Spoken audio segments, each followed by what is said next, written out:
सबसे बड़ा सवाल यही है कि अब की बार यूपी में किसकी सरकार। आपको बता दें कि वोटिंग सुबह 7 बज चुके हैं, शुरू हो चुकी है। बड़ी खबर इस वक्त यही है, उत्तर प्रदेश की 15 जिलों की 73 सीटों पर वोटिंग शुरू हो चुकी है। अगर आपके इलाके में आज हो रहा है मतदान तो एबीपी न्यूज की यह अपील है कि आप वोट में हिस्सा जरूर लें, वोटिंग करने के लिए जरूर पहुंचे, क्योंकि आपका एक वोट आपके इलाके की, आपकी किस्मत को बदल सकता है।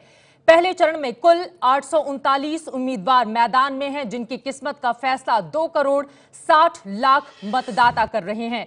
26,823 पोलिंग बूथ बनाए गए हैं। शामली, मुजफ्फरनगर, बागपत, मेरठ, गाजियाबाद ये वो महत्वपूर्ण जिले हैं जहां पर वोटिंग शुरू हो चुकी है। सुरक्षा के भी बेहद कड़े इंतजाम किए गए हैं, क्योंकि बेहद संवेदनशील ये इलाके गौतम बुद्ध नगर, हापुड़, बुलंदशहर, अलीगढ़, मथुरा जिले में वोटिंग शुरू हो चुकी है। और ये तस्वीरें हम आपको मतदान केंद्रों की दिखा रहे हैं, जहां पर तैयारियां पहले से ही हो चुकी थी और इंतजार अब इन जगहों को है मतदाताओं का।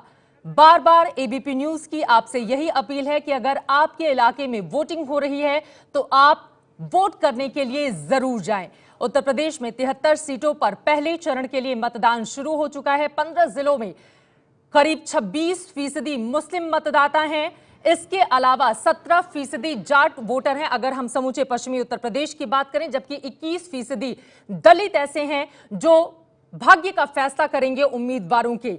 बीजेपी, समाजवादी पार्टी या कांग्रेस गठबंधन के साथ मैदान में है पहली बार, और देखना दिलचस्प होगा कि पश्चिमी यूपी की जनता क्या इस बार उन्हें चुनती है। और इसके अलावा बीएसपी, जिसकी साख दांव पर है, मुस्लिम दलित गठजोड़ के सहारे मायावती इस वक्त अपनी नैया पार कराने की कोशिश में हैं।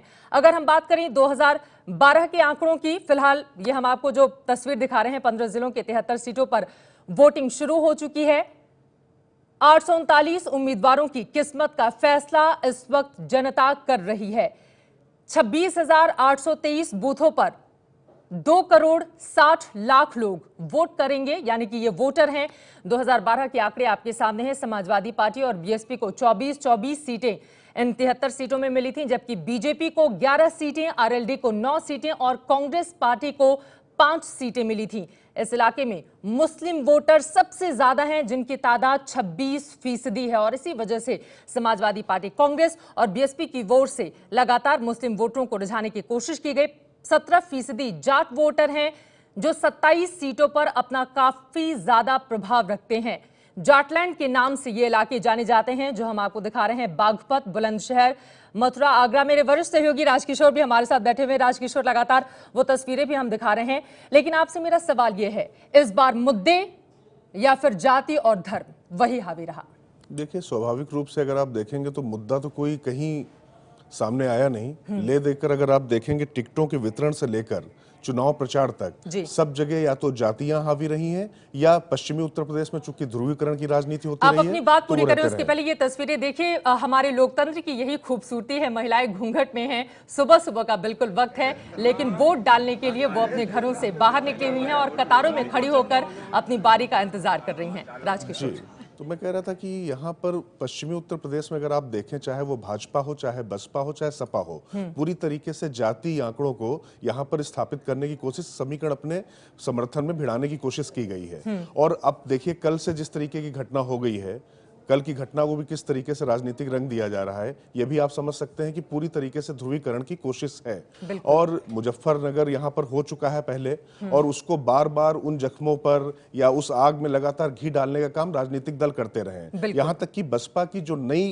केमिस्ट्री कही जा रही है, दलित मुस्लिम केमिस्ट्री, तो उसमें अगर आप देखेंगे तो प्रचार के केंद्र में लगातार यही होता रहा है कि आप हमको वोट दें, नहीं तो बीजेपी आ जाएगी। सपा भी यही कहती रही कि आप हमको वोट दें, नहीं तो बीजेपी आ जाएगी, और बीएसपी और बीजेपी यहां पर मिलकर लड़ाएं। तो एक हवा बीजेपी का उधर खड़ा किया जाता रहा, और बीजेपी हिंदू जो वर्ग है उसके बीच में जाती रही कि नहीं। और यहाँ पर एक युवा मतदाता हैं, आप देखिए, वोट डालने के बाद आए हैं और अमिट स्याही का निशान अपनी बाईं हाथ की उंगली पर वो दिखा रहे हैं। जाहिर तौर पर इनको देख के लग रहा है कि राजकिशोर पहली बार शायद इन्होंने वोट किया होगा आज। जी, आप उत्साह समझ सकते हैं। शुरुआत ये है तो आप समझ सकते हैं कि सारा दिन वोटिंग किस तरीके से होगी, और ये अच्छी बात है। लोकतंत्र में लोग अगर वोट डालने घर से बाहर निकल रहे हैं तो ये एक शुभ संकेत है लोकतंत्र के लिए।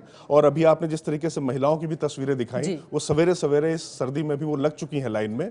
तो लेकिन ये देखना होगा कि जो उत्साह या जज्बा जनता दिखाती है, राजनीतिक दल भी खास तौर से अगर उस तरीके से काश कुछ कर पाते तो ज्यादा बेहतर होता। और ये तस्वीरें भी हम दिखा रहे हैं, वोटिंग शुरू हो चुकी है। युवा की तस्वीर भी हमने आपको दिखाई। आपको बता दें 2,60,00,000 मतदाता इस बार उम्मीदवारों के भाग्य का फैसला कर रहे हैं, जिनमें 24 लाख 18 से 21 साल तक की उम्र के युवा हैं, जिनका वोट जाहिर तौर पर दिशा तय करेगा उत्तर प्रदेश की। और ये तस्वीरें आपके सामने हैं, वोटिंग शुरू हो चुकी है। लेकिन एक और दिलचस्प बात यह है, हमने देखा था शुरुआत तो सभी विकास के मुद्दे के साथ ही करते हैं, चाहे वो कोई भी पार्टी हो, और खासतौर से मैं बीजेपी का नाम लेना चाहूंगी। लेकिन चुनाव आते आते 10 दिन में उनके जुबान पूरी तरह से बदल जाते हैं।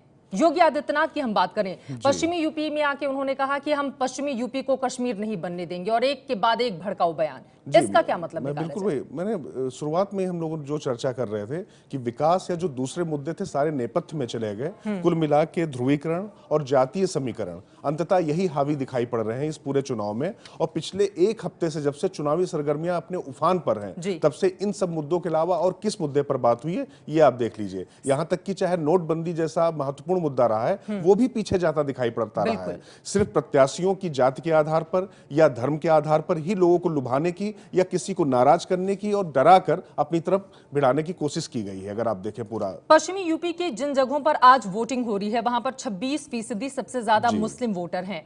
उनका मिजाज क्या समझ में आया आपको? देखिए, मुझे लगता है कि पहली तो प्राथमिकता जो जिस तरीके से ध्रुवीकृत रहा है पूरा इलाका, उसमें स्वाभाविक तौर पे और जिस तरीके से बीजेपी के नेताओं की तरफ से भी बयान आया और बीजेपी की भी कोशिश रही है कि किसी तरीके से ध्रुवीकरण हो जाए यहाँ पर, तो लेकिन उनका सारा दारोमदार इस बात पर था कि मुस्लिम मतदाता बंटते हैं या नहीं बंटते हैं। तो समाजवादी पार्टी भी उन पर और कांग्रेस का जो गठबंधन है वो भी उन पर काफी भरोसा कर रहा है। और बीएसपी की तो पूरी जो इंजीनियरिंग है वो इस बार पूरा मुस्लिम दलित जो केमिस्ट्री बनाने की कोशिश है उसी पे पूरी तरीके से निर्भर करते हैं। लेकिन काठ की हांडी बार बार चढ़ती है क्या? ध्रुवीकरण की कोशिश कब तक? आपको लगता नहीं है कि मतदाता अब इतना समझदार हो गया है, कम से कम वो विकास के मुद्दे को ध्यान में रखकर वोट करने जाएगा? चित्रा, दुर्भाग्य ये है कि किसी एक दल की तरफ से सिर्फ होता हो और दूसरे दल अगर उससे बचे तो शायद ये काठ की हांडी ना चढ़े।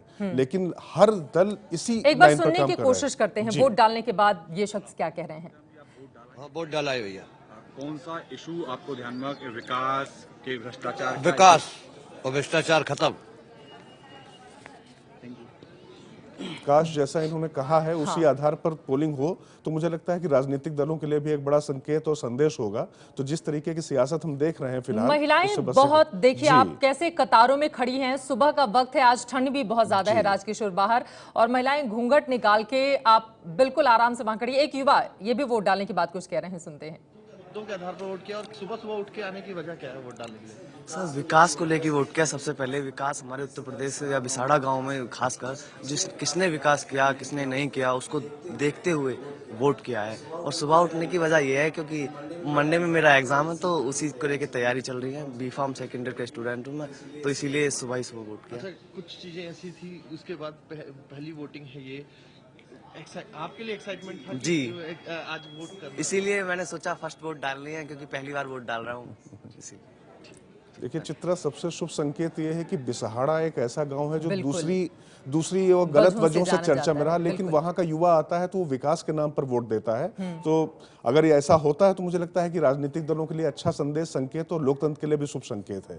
लेकिन फिर उसी सवाल पे मैं आ जाना चाहूंगी, चूंकि हमने देखा है ध्रुवीकरण की भी खास तौर से कोशिश की गई है, और मुजफ्फरनगर से उमेश कुमावत मेरे सहयोगी इस वक्त जुड़ चुके हैं, उनके पास हम चलेंगे। लेकिन उसके पहले उनकी एक रिपोर्ट दिखाते हैं। मुजफ्फरनगर भी बहुत सारी वजहों से जाना जाता रहा है, और वहां के दंगे जिसके बाद हमने देखा बहुत सारी पार्टियों ने ध्रुवीकरण की कोशिश की। पहले चरण का मतदान आज पश्चिम उत्तर प्रदेश में शुरू हो रहा है, और हम इस वक्त है मुजफ्फरनगर सदर सीट पे। सुबह सुबह 7 बजे का वक्त है। अंदर आप देख सकते हैं कि मतदान यहाँ पर शुरू हो चुका है, मतदाता यहाँ पर पहुंच चुके हैं।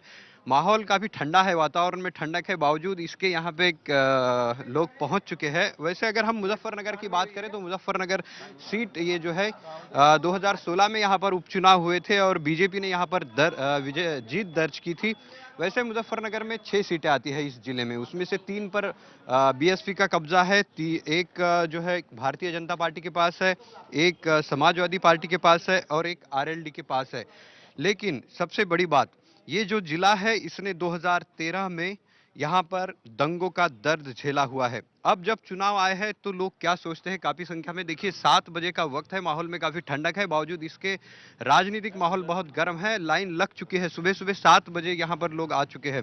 अब जब मतदाता वोट डालने के लिए आया है वो क्या सोचता है उस आखिरी वक्त पे हमारे साथ कुछ लोग मौजूद है। आपका नाम क्या है? सुभाष शर्मा।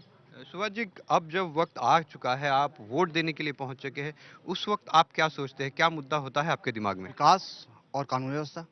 विकास और हाँ, मेन मुद्दा तो विकास और कानून व्यवस्था ही है। अच्छा, आपका नाम क्या है? वेदपाल सिंह जी। वेदपाल जी, आपके दिमाग में क्या होता है? सर, सबसे पहले कानून व्यवस्था, विकास और सबके प्रति एक जैसा व्यवहार। सबके प्रति एक जैसा व्यवहार। Yes sir.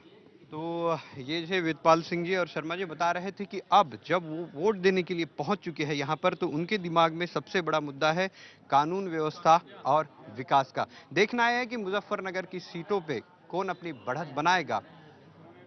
कैमरामैन गजानन के साथ उमेश कुमार। मुजफ्फरनगर कुछ गलत वजहों से हम जानते हैं दंगों की वजह से जाना जाता रहा है, लेकिन एक महत्वपूर्ण बात मैं आपको बताती हूं। पश्चिमी यूपी का पहला फोटो स्टूडियो मोहम्मद गुरफान की ओर से 1935 में मुजफ्फरनगर में ही खोला गया था। प्लेटो ने कहा था कि राजनीति में प्रत्यक्ष या अप्रत्यक्ष किसी भी रूप में भाग नहीं लेने का मतलब यह होता है कि अयोग्य हम पर शासन करने लगता है। इसी वजह से आपके इलाके में अगर आज हो रही है वोटिंग तो आप वोट डालने के लिए जरूर जाएं।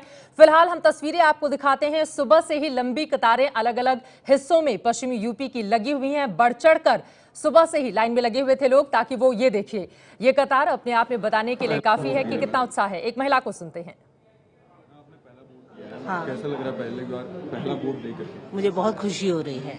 जो सुबह सुबह के टाइम कोई आने में कठिनाई कोई दिक्कत नहीं है। पासी में है हमारा, इसी सेक्टर में रहते हैं हम लोग, पासी में है हमारा। यूपी को देखते हुए और नोएडा को देखते हुए कैसी सरकार आप चाहते हैं?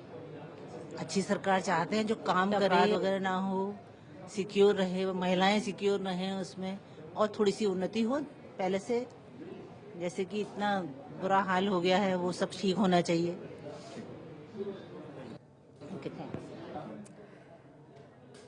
1,17,00,000 महिला मतदाता हैं उत्तर प्रदेश के पश्चिमी यूपी पर, जहां पर इस वक्त हो रही है वोटिंग। और ये दो तस्वीरें नोएडा की बिसाहड़ा की और मथुरा के गोवर्धन की हम आपको दिखा रहे हैं, जहां पर गोवर्धन में तो लंबी कतारें आप देख पा रहे हैं महिलाओं की, जो काफी उत्साहित भी नजर आ रही हैं। हालांकि घूंघट में है ये महिलाएं, लेकिन ऐसा लग रहा है कि बदलाव की बयार चल रही है और उसी बदलाव का ये महिलाएं हिस्सा बनना चाहती हैं। अपने क्षेत्र में विकास चाहती हैं, वो चाहती हैं कि उनका उत्तर प्रदेश तरक्की करे।